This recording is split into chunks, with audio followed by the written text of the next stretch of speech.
ஒரு மாபெரும் சதி வேலை இந்த நாட்டில் நடந்துச்சு சொன்னா அது பொய் இல்லை. 25ஆம் தேதி நடந்த சம்பவத்தை நாடு முழுவதும் உலகம் முழுவதும் வாழ்கிற தமிழர்கள் எல்லாருக்கும் தெரியும். பத்துகேப்ல மட்டுமல்ல, கோலாலம்பூர்ல எந்த அளவு இந்தியர்கள் இன்னல் பட்டார்கள் என்ற அடிப்படையில் இது ஒரு உண்மையான சம்பவம். இது கதையோ கற்பனையோ கிடையாது. ஏறத்தாழ 2 மணி நேரம் நீங்க இந்த விசிடியை பார்க்கும்போது பத்துகேப்ல எந்த அளவுல பக்தர்கள் அங்க கூடி அமைதியான முறையில் இருந்த போது போலீஸ் செஞ்ச அராஜகம், அங்க எப்படி தாக்குனாங்க, எவ்வளவு பேர் அடிபட்டாங்க, அங்க 2 பெண்மணி கால் அடிபட்டு கால் உடைஞ்சது, ஆம்புலன்ஸ் ஏற்றிட்டு போனது, இதெல்லாம் வந்து பத்திரிகையிலும் சரி வேற எல்லா செய்தியிலையும் மறைச்சிட்டாங்க அரசாங்கம். இந்த விசிடியை எதுக்காக இதை நாங்க வெளியிடறோம்னு சொன்னாக்கா, முழுமையாக அன்றைக்கு அந்த இடத்தில் நானு மொத்தம் இன உணர்வு என்ற அடிப்படையில் மற்ற தமிழர்கள் எல்லாம் ஆயிரக்கணக்கில் அங்க கூடியிருந்தாங்க. சோ அங்க நடந்த சம்பவங்களை வந்து எல்லாருக்கும் தெரியணும். ஏன்னா பலதரப்பு மக்கள்கிட்ட இன்னைக்கு என்னன்னாக்கா செய்திகள் எப்படி போகுதுன்னு சொன்னாக்கா, போலீஸ் வந்து சரியான முறையில் நடந்துக்குச்சு, பொதுமக்கள் தான் வந்துட்டு குறிப்பா இந்தியர்கள் தான் வந்துட்டு ரொம்ப ஆக்ரோஷமா நடந்துகிட்டாங்க அப்படின்ட்டு. இன்றைக்கு என்னெல்லாம் எடுத்துக்கிட்டாங்க, 3 குற்றச்சாட்டு என் மேல குற்றச்சாட்டு இருக்காங்க. அதாவது செக்ஷன் 147, செக்ஷன் 27A என்ற அடிப்படையில் குற்றச்சாட்டு. இன்னைக்கு நாங்கெல்லாம் வந்து ஜாமீன்ல தான் வெளியே வந்திருக்கோம். ஆனா இந்த நாட்டில் சுதந்திரம் அடைஞ்சு இந்த நாட்டு மைந்தர்களாக நாம், இது நம்ம நாடு, நம் மக்கள், நம் உரிமைகள், டேவிட் சொன்ன மாதிரி அந்த அடிப்படையில் நம்ம நாட்டில் இவ்வளவு பெரிய பிரச்சனை நடக்கும்போது இன்னைக்கு நம்ம உரிமைகளை கேட்கறது இன்னைக்கு தடுக்கிறது ஒரு பெரிய குற்றச்சாட்டு தான் அரசாங்கத்து மேல நம்ம பழிய போடுறோம். ஏன்னாக்கா வேலிய பயிர மேற கதை தான் அங்க நடக்குது. அந்த அடிப்படையில இன்றைக்கு உரிமையை கேட்கறது ஒரு தவறு இல்ல. இன்றைக்கு ஒன்று கூடியிருந்த ஏறத்தாழ 1 லட்சம் இந்தியர்கள் கோலாலம்பூர்ல என்ன கேட்டாங்கன்னு சொன்னாக்கா, போய் மெமரண்டமா பிரிட்டிஷ் கான்சுலேட் கொண்டு போய் ஒப்படைக்குது, அவ்வளவுதான், வேற ஒண்ணும் இல்ல. அது அரசாங்கம் ஒத்துழைச்சி பாதுகாப்பு கொடுக்க வேண்டிய போலீசாரையே வைத்து இன்றைக்கு விரட்டி அடிச்சு கண்ணீர் புகைகள், அது மட்டும் இல்லாம தண்ணி அடிச்சது. இன்றைக்கு உலக நாடு முழுதும் இதை பார்க்கணுன்றதுக்காக தான் இன்றைக்கு இந்த விசிடியை வந்து பதிவு செய்து வெளியிடும். அதாவது இன்னைக்கு வந்துட்டு அந்த டிஏ கேஸ வந்து மேலதான் சுடணும். ஆனா அன்னைக்கு என்ன நடந்துச்சு சொன்னா, இந்தியர்கள் என்ற அடிப்படையில் கிள்ளிக்கீரையை நினைச்சு நேரம் சுட்டாங்க. அப்படி நேரா சுடும்போது நிறைய தாக்குதல். அது வந்து ஒருத்தருக்கு அடிச்சுங்கிட்டு ரத்தம் கிழிஞ்சது, ஒருத்தருக்கு வந்து இந்த விழா எலும்புல பட்டு அந்த எலும்பு உடைஞ்சது, ஒரு பெண்மணிக்கு வந்து கால் உடைஞ்சது. இதெல்லாம் வந்து கலைவாணர் சொல்றது கற்பனை கிடையாது. இதை நீங்க நேரா பார்க்கணும்னு தான் இதை பதிவு செய்யப்பட்டது. இன்றைக்கு எந்த நேரத்திலையும் திருப்பி மீண்டும் என்னெல்லாம் கைது செய்யலாம். ஏன்னா இன்றைக்கு 26 பேரை கைது செய்து மீண்டும் போய் ஷாலாம் செஷன் கோர்ட்ல கொண்டு போய் சார்ஜ் பண்றாங்க. ஆகையால் இந்த மாதிரி நிறைய இந்தியர்களை சார்ஜ் பண்ணாக்கா இந்த போராட்டம் வந்து ஓஞ்சிரும் என்ற அடிப்படையில் அரசாங்கமும் சரி மந்திரியும் சரி அச்சுறுத்துறான். ஒரு மந்திரி பாடாங்கரங்காஸ் பார்லிமெண்ட் மெம்பரு, அவன் பார்லிமெண்ட்ல என்ன சொல்றான்னு சொன்னா, நீங்க எல்லாம் கப்பல்ல வந்தீங்க, மீண்டும் கப்பல்ல போங்கன்னு சொல்றான். ஆகையால் கப்பல்ல வந்த சமுதாயம் கிடையாது. 4 தலைமுறைக்கு முன்னதான் இந்த சமுதாயம் கப்பல்ல வந்தாங்க. ஆனா சரித்திரம் தெரியாத ஒரு முட்டாள் ஒரு மந்திரியா இருந்து பேசிக்கிட்டு இருக்கான். ஏறத்தாழ 400 வருஷத்துக்கு முன்னே இந்தியர்கள் தான் இங்க பேங்கா இருந்தானுங்க. செட்டியார் தான் இங்க பேங்க், வேற எவனும் பேங்க் கிடையாது. வெள்ளக்காரனுக்கு கடன் கொடுத்ததே செட்டியார்கள், அவனும் ஒரு தமிழன். ஆனா இன்றைக்கு கப்பல் ஓட்டுல வந்த இந்த இந்தோனேஷியாவை சேர்ந்த பிளாய்க்காரர்கள் இந்த மாதிரி இந்தியர்கள் மேல் குற்றச்சாட்டு சொல்றார்கள். ஆகையால் இந்த குற்றச்சாட்டெல்லாம் முறியடிச்சு இந்தியர்களோட உரிமை என்ற அடிப்படையில் இந்த விளக்க தெளிவுக்காக தான் நாங்க இந்த விசிடி எல்லா இடமும் வெளியிடுறோம். ஆகையால் 25ஆம் தேதி மட்டுமல்ல, இன்னும் ஒரு 50 வருஷம் சென்றாலும் இந்தியர்களோட போராட்டம் இந்த நாட்டில் நிச்சயமாக இருக்க வேண்டும்.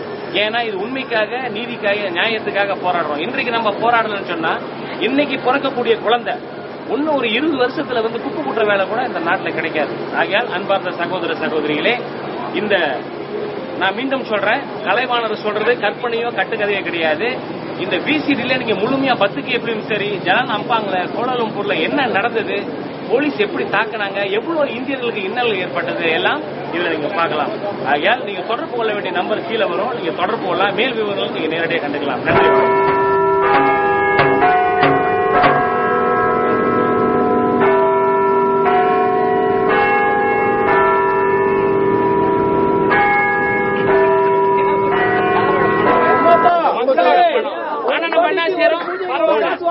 உள்ளுக்கு இருந்தாரு, அவரை கொண்டாந்து வெளியில நிக்க வச்சுட்டான், வெயில மழையில. அவரை காமிச்சு நம்ம கிட்ட அடிக்கிறான். இந்த நாட்டுல வந்து பிச்சை எடுக்கணும் நிலைமை இல்லைங்க. ஏங்க தமிழ் ஸ்கூல் கட்டுறதுக்கு இவங்க போய் பிச்சை எடுக்கணும்? அரசாங்கம் காசு கொடுக்கணுங்க. மலாய் ஸ்கூல் கொடுக்கும்போது ஏன் நம்ம பள்ளிக்கு தலைவர்? நமக்கு அவர் தலைவர் அல்ல, அவர் கட்சிக்கு அவர் தலைவர். நமது இம்சை அரசன், புலிகேசி, தகடை, சாமிவேல்.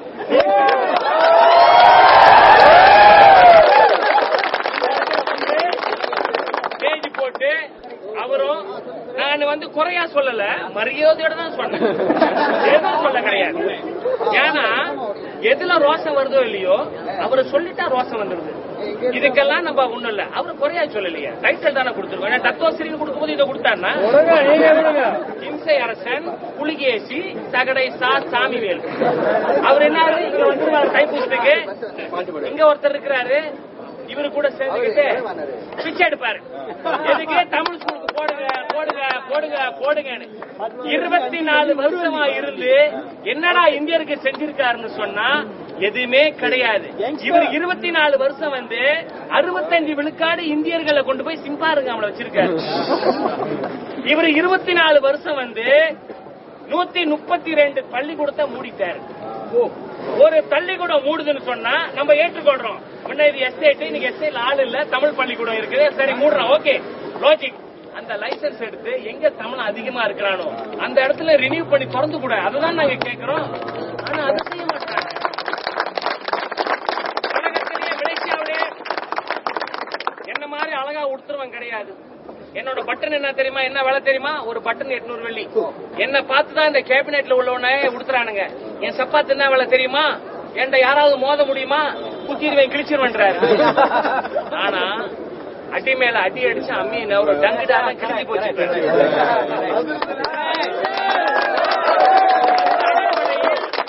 இன்றைக்கு நண்பர் சகடை அவர்களுக்கு என்ன, இந்த இடத்துல முருகன் ஆசீர்வாதத்துல இயற்கை இன்னைக்கு பதில் சொல்லுது. இயற்கை வந்து இன்றைக்கு பதில் சொல்லி நாமெல்லாம் ஒன்று கூடி ஒரு பெரிய தீர்மானம் எடுத்திருக்கோம். சட்டத்தை மாத்த போறானுங்க. ஏன்னா உகாண்டாவில் உட்கார்ந்து இருக்காரு யாரு, நம்ம தூங்குங்க பிரதமர். எந்த நேரமும் போனாலும் தூங்கிட்டு தான் இருக்கான் மனுஷன். முடிச்சிருக்கிறவனை கண்ணிலேயே விளக்கனே விட்டுறானுங்க. இவன் தூங்கிக்கிட்டு இருக்கா இந்த நாட்டு பிரதமர். நம்ம பேசலாம், நம்ம நாட்டு பிரதமர் நம்ம பேசாட்டி மத்தம் பேசலாம், நம்மளுக்கு கோவம் வந்துடும். நம்ம பேசலாம். ஆகையால் சொந்த அப்பாவே டே என்னடா என்ன குத்துறான்றான் அவன். இவன் பிரதமர் தானே, அதனால ஒண்ணும் இல்லையா, நமக்கு கடமைப்பட்டவன். 1ஆம் நம்பர் வேலைக்காரன் மலேசியாவிலன்னா பிரதமர், அவன் தான் நம்பர் 1 பக்கர். என்ன செய்யறான், உகாண்டாவில போய் இந்த மாதிரி 3 பேரை பிடிச்சாச்சே, உன்னோட கருத்து என்னன்னாக்கா அப்படியே நின்று முட்டி மோதி பெப்பேன்றான். அவன் என்ன சொன்னானே புரியல. லங்கார் அக்தா அசுசானா, அக்தா அசுதானா மலாய் பேசுறான். லங்கார் அக்தா அசுதான், இது மலாய் விளக்கண மலாய் பேசுறான் இந்த நாட்டு பிரதமர். ஏன்னா இவனுக்கு தெரியாது, இவன் பாக்கெட்ல உள்ளதெல்லாம் வைகராதான் இருக்கு. ஒரு பெரிய நடிகை சாவர மாதிரி கல்யாணம் பண்ற மாதிரி கல்யாணம் பண்ணி இவர் ஜொக்க கூட அப்படியே போயிட்டு வர்றாரு. 76 நாடு 76 தடவை மன்னிக்கணும், 76 நாடு 76 தடவை ஆபீஷியலி போய் சுத்திட்டு வந்துட்டான். அன்ஆபீஷியலி எப்படி போனான்னு தெரியாது, எத்தனை தடவை போனான்னு தெரியாது. நண்பர் சொல்ற மாதிரி யாரோட காசு, மக்கள் காசு. இன்னைக்கு இந்த கோயில்ல கட்டுற பணம் பூரா அரசாங்கத்துக்கு வரியா போகுதுங்க, தெரியுங்களா? நம்ம பணம் பூரா கட்டுறது பூரா அரசாங்கத்துக்கு வரியா போகுது. பள்ளிவாசல் எங்கேயாவது வரி இருக்குதா? பள்ளிவாசல்ல வரி கிடையாது. ஆனா நம்ம இந்து கோயில்ல வரி கட்டுறோம், அதனால இவன் எக்ஸ்போர்ட்டுக்கு வரான் பின்னால. அதுக்கு அவனுக்கு நல்லா கொடுக்குறான், கொட்டுறான் காசை.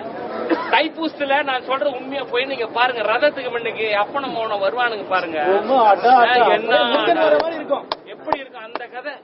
ஆகியால் இதெல்லாம் நீங்க சிந்திச்சு பார்க்கணும், நிறைய விஷயங்கள் இருக்கு. இது வந்து ஒரு சென்ட்ரியான் பராட், இது வந்து ஒரு சென்ட்ரியான் பராட் 10 கேஃப்ல இன்றைக்கு நான் சொல்றேன்.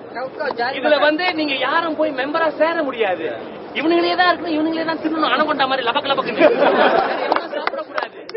ஆகியால் இந்த இடத்துல வந்து எவ்வளவு பெட்டிஷன் போட்டு இன்கம் டேக்ஸ் ரேட் பண்ணிச்சா இல்ல பிபிஆர் இவனுங்களை புடிச்சிச்சா, எதுவும் கிடையாது. இந்த நாட்டுல கொள்ள அடிக்கிறவனுக்கு தான் கொடுக்குறான் டத்தோ. ஆகையால்